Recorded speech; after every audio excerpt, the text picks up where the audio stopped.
What's going on, everyone? I'm CJ, and in this video I'm going to be going through my process behind my Spider-Man poster concepts, including techniques and skills that I learned whilst making these.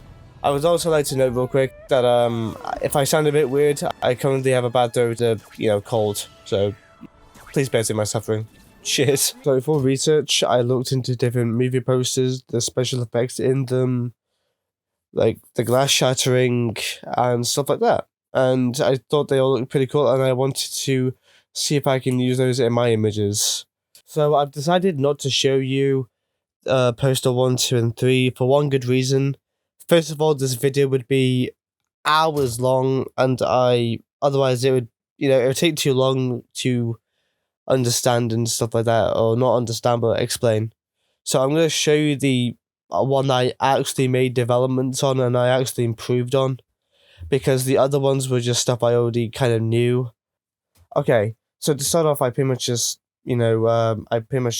posed Venom, and here I am putting the city and everything. I'm just learning how to do everything as I go, pretty much. This is where all my learning pretty much went into, but I was pretty much just learning off of Danny Productions as well. I'll link his thing down below, his channel. But I was basically color grading. This is when I shouldn't have been color grading as much, and I was also using the camera raw filter. But this is when I shouldn't have been using the camera raw filter. I know that now, and that's also something I've learnt. But here I was basically just like trying to blend it in as well as I could and make it look good. And here I'm basically just researching how everything else looked and different like concepts of Venom and everything, seeing if I can make them look good. And here I made a really bad attempt of editing Peter Parker's face or Spider-Man's eyes even. I made a really bad attempt at that, to say the least. But I decided not to go with that because it didn't look good. So here I just added some spider webs in and a blue flame, as I thought that would go well with textures. And here I'm also adding glass. This isn't the glass I went with in the end. Actually it is. This is the glass that I used underneath the glass I actually did decide to use.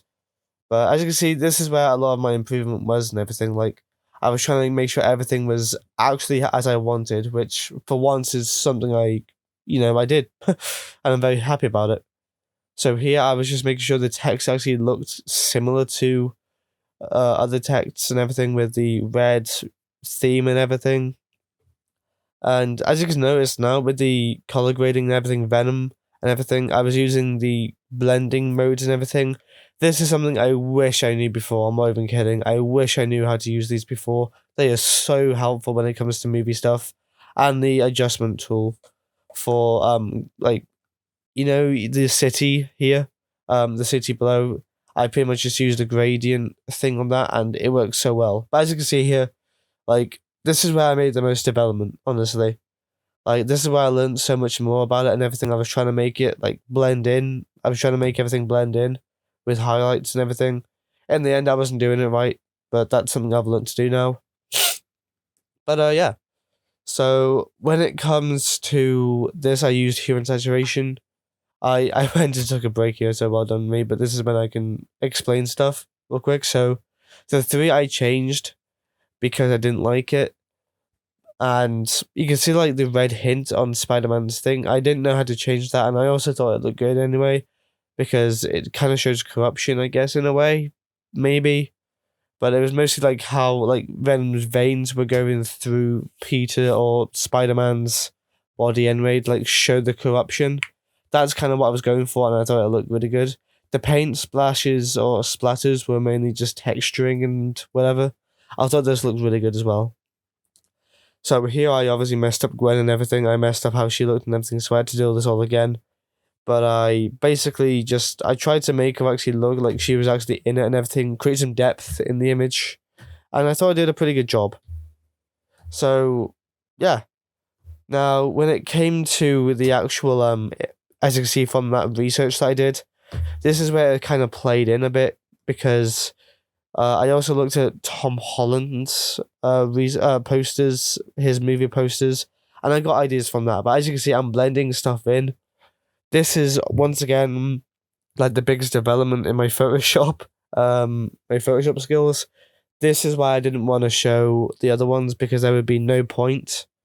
But here I was trying to find like a Venom font or whatever, where or something that looked like it. In the end, I was told it didn't really look good, and I agreed. It didn't. I couldn't like make it actually look good, so I just went with the original Spider-Man font. But here is where I was, as you see, the glass shattering here. This is obviously where I did a few adjustments and everything. And I'm not gonna lie, Tom Hardy in that glass, you couldn't see him properly. I asked my friends about it, and they said that you couldn't really see him and everything, and the characters didn't look like they were there as much. And especially Spider-Man, he didn't look like he was there. I was just trying out like different faces and everything, trying to see if I can make Tom Hardy go on to that.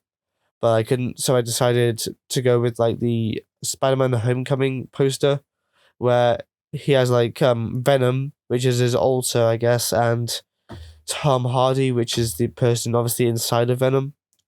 And yeah, this is like the concept I was going with, where obviously Venom's going against Spider-Man, and I guess the multiverse kind of ties into it with Gwen. But here's where I was kind of like finishing it up and everything. And just like, this is sped up by 5,000 because this took 4 hours. But here I was pretty much just doing all the final touches and everything. I didn't like how the blue went over Gwen, so I was trying to like do some stuff with that and everything. In the end, I just like used a paintbrush, and I actually made it red, as you'll see in a second. I did some weird adjustments and everything, and I made different concepts. I just copy and pasted it. I made it different concepts. I don't know why the hell it's cut out, but clearly I've stopped recording. But in the end, you'll be able to see what I've done on the images. I'll put them on screen now. But yeah, I'm not gonna lie, this is where I made the most progression, and this is where I became the most happy with my work. So I want to thank you all for watching. I'm sorry this video is this was very rushed, I guess, because I literally only have a few hours to do this, and video editing takes me ages because I try my best. Trust me when I say other projects will be better. I've just had a lot on my mind and everything, so yeah, personal issues and stuff like that. So anyway, thank you all for watching, and I'll see you in the next video, which is going to be out next week. Believe it or not, it's going to be a Baby Driver movie clip sequence. This is video editing, I'm pretty sure, so I cannot wait to do that, and it's actually something I'll enjoy for once. So yeah, thank you so much for watching, and I hope you guys have a really good day. Bye.